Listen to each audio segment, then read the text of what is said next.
Hey friends, it's a very exciting day over here. It is the final chapter of Tales of a Fourth Grade Nothing by Judy Blume. Yay! I will be reading that today, and that will conclude our chapter book read aloud. Although I'll probably be posting other things throughout the summer because I can't help myself. I just love reading. So, are you ready? Here we go. Chapter 10. I know it's going to happen, so I'm laughing. Chapter 10 is called Dribble. Someone off screen, can you say, who's Dribble? His turtle. His turtle. Okay, wonder why there's a chapter about this turtle. I will never forget Friday, May 10th. It's the most important day of my life. It didn't start out that way. It started out ordinary. I went to school, I ate my lunch, I had gym, and then I walked home from school with Jimmy Fargo. We planned to meet at our special rock in the park as soon as we changed our clothes. In the elevator, I told Henry I was glad summer was coming. Henry said he was too. When I got out at my floor, I walked down the hall and opened the door to my apartment. I took off my jacket and hung it in the closet. I put my books on the hall table next to my mother's purse. I went straight to my room to change my clothes and check Dribble. Wow. I've just read an entire page of him just telling us about his everyday, ordinary life. I wonder why the author did that. The first thing I noticed was my chain latch. It was unhooked. My bedroom door was open, and there was a chair smack in the middle of my doorway. I nearly tumbled over it. I ran to my dresser to check Dribble. He wasn't there. His bowl with the rocks and water was there, but Dribble was gone. I got really scared. I thought maybe he died while I was at school and I didn't know about it. So I rushed into the kitchen and hollered, "Mom, where's Dribble?" My mother was baking something. My brother sat on the kitchen floor, banging pots and pans together. "Be quiet," I yelled at Fudge. "I can't hear anything with all that noise."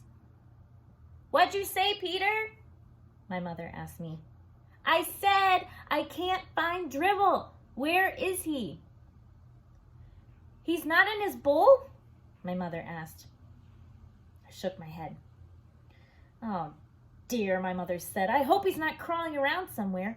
I don't like the way he smells. I'm going to have a look in the bedrooms. You check in here, Peter."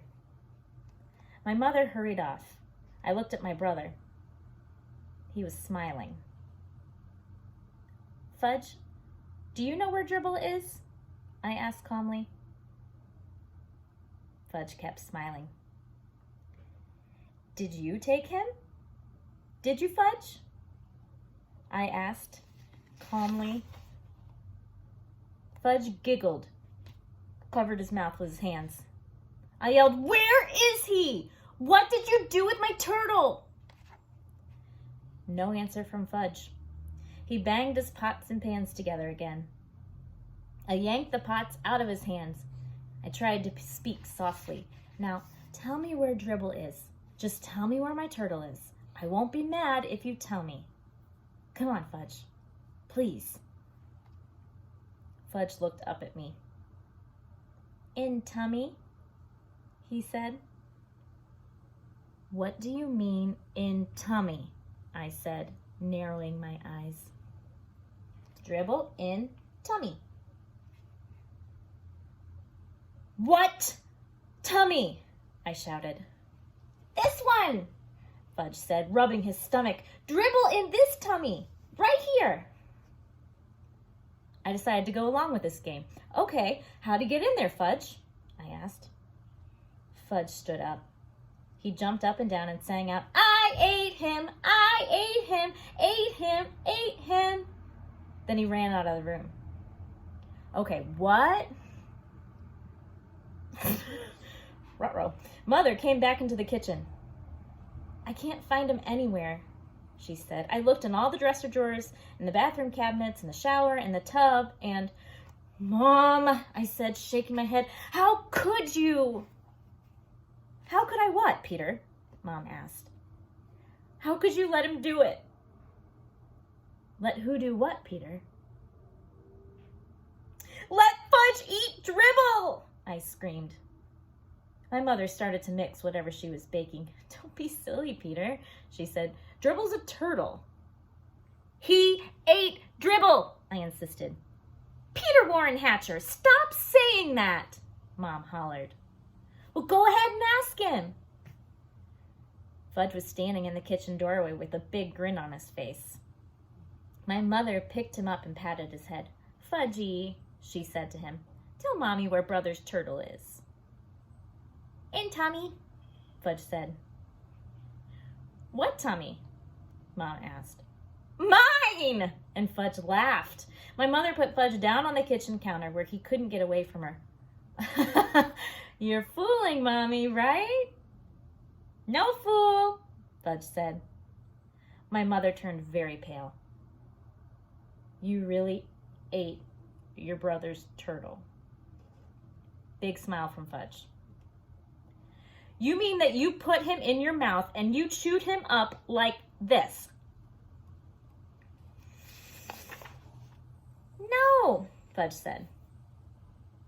A smile of relief crossed my mother's face. Of course you didn't.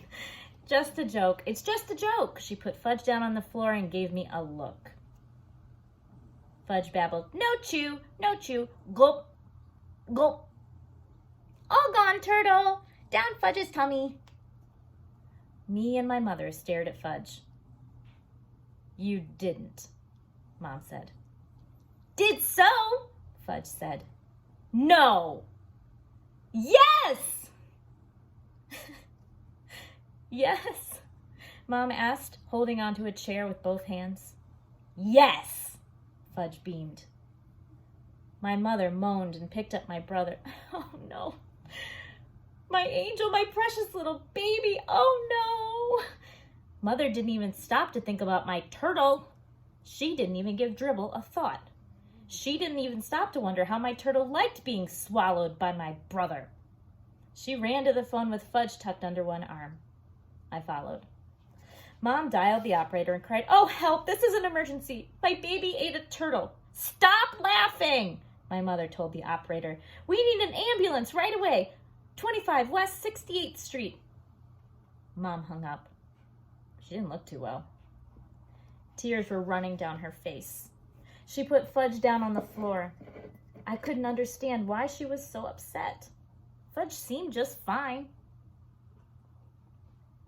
Help me, Peter, she said. Please get me some blankets. I ran into my brother's room. I grabbed 2 blankets from Fudge's bed. He was following me around with that silly grin on his face. I felt like giving him a pinch. How could he stand there looking so happy when he had my turtle inside him? I delivered the blankets to my mother. She wrapped Fudge up in them and ran to the front door. I followed and grabbed her purse from the hall table. I figured she'd be glad I thought of that. Out in the hall, I pushed the elevator buzzer. We had to wait a few minutes, so Mom was pacing back and forth, up and down in front of the elevator. And Fudge was cradled in her arms. He sucked his fingers and he made that slurping sound that I like. But all I could think about was Dribble. Finally, the elevator got to our floor. There were 3 people in it besides Henry. There's an emergency, Mom wailed. The ambulance is waiting downstairs. Please hurry. Oh, yes, Mrs. Hatcher, of course, Henry said. I'll run her down just as fast as I can. No other stops. Someone poked me in the back. I turned around. It was Mrs. Rudder. What's the matter? She whispered. It's my brother, I whispered back. He ate my turtle. Mrs. Rudder whispered that to the man next to her, and he whispered it to the lady next to him, who whispered it to Henry. I faced front and pretended I didn't hear a thing. My mother turned around with Fudge in her arms and said, That's not funny. It's not funny at all. But Fudge said, Funny, funny, funny, Fudge.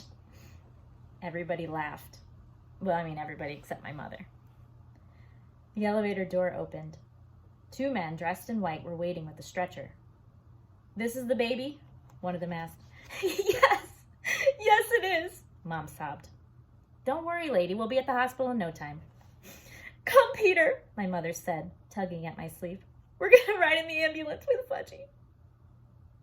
My mother and I climbed into the back of the blue ambulance. You know, I've never been in one before. It was neat. Fudge kneeled on a cot and peered out through the window. He waved at the crowd of people that had gathered on the sidewalk. One of the attendants sat in the back with us. The other was driving. Seems to be the trouble, lady. Kid looks pretty healthy to me, he said. He swallowed a turtle, my mother whispered. He did what? The attendant asked. Ate my turtle, that's what, I told him. My mother covered her face with her hanky and started to cry again. Hey, Joe, the attendant called to the driver. Make it snappy. This one swallowed a turtle. It's not funny, Mom insisted. I didn't think so either, considering it was my turtle. We arrived at the back door of the hospital. Fudge was whisked away by 2 nurses. My mother ran after him. You wait here, young man, another nurse called to me, pointing at a bench. I sat down on the hard wooden bench. I didn't have anything to do. There weren't any books or magazines spread out like when I go to Dr. Cohn's office. So I watched the clock and read all the signs on the walls. I found out I was in the emergency section of the hospital. After a while, the nurse came back. She gave me some paper and crayons. Here you are. Be a good boy and draw some pictures. Your mom will be out soon. I wonder if she knew about dribble, and that's why she was trying to be nice to me. I didn't feel like drawing any pictures. I wondered what they were going to do to Fudge in there. Maybe he wasn't such a bad guy after all. I remembered that Jimmy Fargo's little cousin once swallowed the most valuable rock from Jimmy's rock collection. And my mother told me that when I was a little kid, I swallowed a quarter. Still, a quarter is not a turtle. I watched the clock on the wall for an hour and 10 minutes. Then a door opened, and my mother stepped out with Dr. Cohn. I was surprised to see him. I didn't know he worked in the hospital. Hello, Peter, he said. Hello, Dr. Cohn. Did you get my turtle? Not yet, Peter. I do have something to show you, though. Look, here's some x-rays of your brother. I studied the x-rays as Dr. Cohn pointed things out to me. You see, he said, there's your turtle, right there. I looked hard. Will Dribble be in there forever? I asked. Oh, no, definitely not. We'll get him out. We gave Fudge some medicine already. That should do the trick. What kind of medicine? I asked. What trick? Castor oil, Peter, my mother said. Fudge took castor oil. And milk of magnesia and prune juice, too. Lots of that. All those things are going to help Fudge get Dribble out of his tummy. Just have to wait, Dr. Cohn said. Probably till tomorrow, maybe the day after. Fudge will have to spend the night here. I don't think he's going to be swallowing anything he's not supposed to for a long time. How about Dribble? I asked. Will Dribble be okay? My mother and Dr. Cohn looked at each other. I knew the answer before he shook his head and said, I think you may have to get a new turtle, Peter. I don't want a new turtle, I said, and tears came to my eyes. I was embarrassed, and I wiped them away with the back of my hand. Then my nose started to run, and I had to sniffle. I want Dribble, I said. That's the only turtle I want. My mother took me home in a taxi. She told me my father was on his way to the hospital to be with Fudge. When we got home, she made lamb chops for dinner, but I wasn't very hungry. My father came home late that night. I was still up. My father looked gloomy. He whispered to my mother, "No, not yet. Nothing yet." The next day was Saturday. No school. I spent the whole day in the hospital waiting room. There were plenty of people around, and magazines and books too. It wasn't like the hard bench in the emergency room. It was more like a living room. I told everybody that my brother ate my turtle. They looked at me kind of funny, but nobody ever said they were sorry to hear about my turtle. Not once. My mother joined me for supper in the hospital coffee shop. I ordered a hamburger, but I didn't eat most of it. Right in the middle of supper, my mother told me that if the medicine didn't work soon, Fudge might have to have an operation to get dribble out of him. My mother didn't eat anything. That night, my grandmother came to stay with me. My father and mother stayed at the hospital with Fudge. Things were pretty dreary at home. Every hour the phone rang. It was my mother calling from the hospital with a report. Not yet. I see, Grandma repeated. Nothing happening yet. I was miserable. I was lonely. Grandma didn't even notice. I even missed Fudge banging his pots and pans together. In the middle of the night, the phone rang again. It woke me up, and I crept out into the hallway to hear what was going on. Grandma shouted, "Oh, thank goodness, it's out! Whoopee!" She hung up and turned to me. "That medicine finally worked, Peter. All that castor oil and milk magnesia and prune juice finally worked. The turtle is out." "Alive or dead?" I asked. "Peter Warren Hatcher, what a question!" Grandma shouted. So my brother no longer had a turtle inside of him, and I no longer had a turtle. I didn't like Fudge as much as I thought before the phone rang. The next morning, Fudge came home from the hospital. My father carried him into the apartment. My mother's arms were loaded with presents, all for Fudge. My mother put the presents down and kissed him. She said, "Fudgy can have anything he wants, anything at all. Mommy is so happy her baby's all better." It was disgusting. Presents and kisses and attention for Fudge. I couldn't even look at him. He was having fun. He probably wasn't even sorry that he ate my turtle. That night, my father came home with the biggest box of all. It wasn't wrapped or anything, but I knew it was probably another present. I turned away from my father. "Peter, this box is for you," he said. "Well, I don't want another turtle," I said. "Don't think you can make me feel better with another turtle, because you can't." "Who said anything about a turtle?" Dad said. "You see, Peter, your mother and I think you've been a good sport about this whole situation. I know the dribble was your pet." I looked up. Could I be hearing right? Did they really remember about me and Dribble? I put my hand inside the box. I felt something warm and soft and furry.